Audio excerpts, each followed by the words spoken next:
कराची में एमक्यू बहादुराबाद मरकज़ पर कारकुनान के दो ग्रुप्स में झगड़ा हुआ है। कुर्सियां भी चली, ऑफिस के बाहर शदीद फायरिंग हुई है। इलाके में शदीद खौफ व हरास फैल गया है। मुश्तिल कारकुनों की बहुत बड़ी तादाद बहादुराबाद मरकज़ के बाहर इस वक्त मौजूद है। डॉक्टर फ़ारूक सत्तार के मुताबिक पार्टी इजलास के बाद इख्तलाफात सामने आए हैं। कराची में एमक्यू बहादुराबाद मरकज़ पर कारकुनान के दो ग्रुपों में यह झगड़ा हुआ है। क्या वहाँ पर इस वक्त सूरत हाल है? जहाँ थे नुमाइंदा पब्लिक न्यूज़ फ़हद कमर से। फ़हद कमर, लेटेस्ट अपडेट क्या है? एमकेएम पाकिस्तान के मरकज़ पे अहम इजलास जारी था कि कारकुनान जो है वो आपस में गुत्तम गुत्ता हो गए।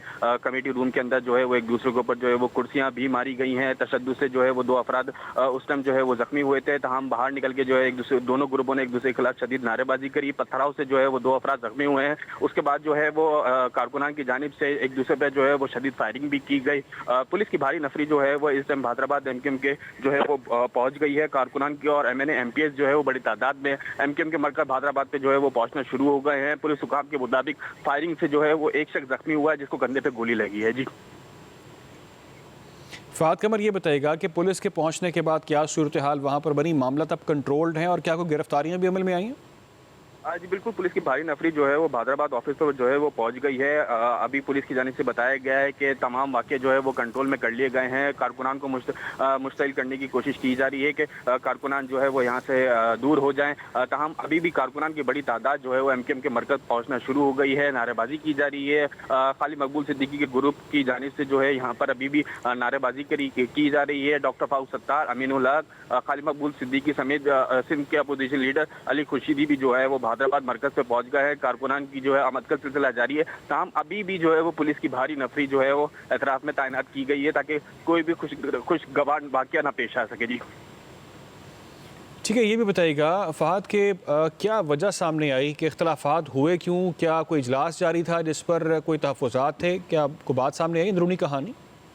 बिल्कुल, गुज़िश्ता कई अरसों से जो है वो एमकेएम में इंटर पार्टी इलेक्शन के ऊपर इख्तलाफात जो है वो एमकेएम के दोनों ग्रुपों के सामने आए हैं। मुस्तफ़ा कमाल ग्रुप और खालिद मकबूल सिद्दीकी ग्रुप जो है वो दोनों मुख्तलिफ जगहों के ऊपर प्रेस कॉन्फ्रेंस के अंदर जो है वो एक दूसरे पर इल्ज़ाम लगाते रहे हैं इंटर पार्टी इलेक्शन के हवाले से। अब जो है वो इंटर पार्टी इलेक्शन की जो तारीख है वो अक्टूबर में जो अनाउंस की गई है। ताहम अभी इसी हवाले से जो है वो बहादुराबाद ऑफिस में इजलास जारी था। 14 अगस्त की तैयारियों के हवाले से भी जो है एमकेएम के मरकज़ के ऊपर जो है वो इजलास जारी था। ताहम जो उसके अंदर जो है ये अचानक एक दूसरे के ऊपर मुश्तिल हो गए, कुर्सियां मारी गई। तशद्दुद से ही जो है राब्ता कमेटी का रूम जो है वो एक जो है जंग का मंजर पेश करने लगा।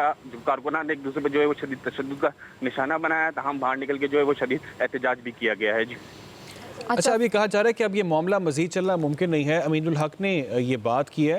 ये कहेगा कि लीडरशिप की जानिब से क्या मौक़िफ़ सामने आ रहा है? क्या उन्होंने बात की है सारे मामले पर? चेयरमैन एमक्यूएम खालिद मकबूल सिद्दीकी, डॉक्टर फारूक सत्तार, अमीनुल हक इस टाइम जो है बहादुराबाद से मुत्तसिल पार्क के अंदर मौजूद हैं। कारकुनान जो है वो आ रहे हैं। उनकी जानिब से जो है वो अहम मीडिया टॉक जो है वो की जाएगी। उनकी जानिब से ये कहा गया है कि मुस्तफ़ा कमाल ग्रुप के साथ जो है वो अब चल नहीं सकते। तमाम जो है वो कारकुनान जो है वो पहुंचना शुरू हो गए हैं। उनका कहना है कि ये इख्तलाफात जो है वो शिद्दत इख्तियार कर गए हैं। तमाम अब उनके साथ जो है वो काम नहीं कर सकते हैं। जी ठीक है, साथ वो काम नहीं कर सकते हैं और इख्तलाफात अब शिद्दत इख्तियार कर गए हैं। फ़हद कमर, आपने सूरत हाल से तफसीलन आगाह किया, बहुत शुक्रिया आपका।